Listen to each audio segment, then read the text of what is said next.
നമസ്കാരം പ്രിയ ബന്ധുമിത്രങ്ങളെ. കലിയുഗമായ ഈ കാലഘട്ടത്തിൽ മഹാമാരിയായി ഉഴലുന്ന നമ്മുടെ ജീവിതത്തിൽ ഈ വ്യാധിയിൽ നിന്നും മോക്ഷം കിട്ടുവാനുള്ള ഔഷധമായ ഈശ്വര പൂജയും ഭഗവത് നാമങ്ങളും.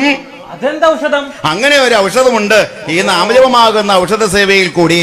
പ്രത്യേകിച്ച് നമ്മുടെ ഇതിഹാസ ഗ്രന്ഥമായതും ഭഗവാൻ ശ്രീഹരി വിഷ്ണുവിന്റെ അംശാവതാരമായതുമായ സാക്ഷാൽ ശ്രീരാമചന്ദ്രസ്വാമിയുടെയും സീതാദേവിയുടെയും കഥകൾ ജീവിതമാകുന്ന നൂലിൽ നാമജപങ്ങളാകുന്ന പുഷ്പങ്ങളെ കോർത്തിണക്കിക്കൊണ്ട്.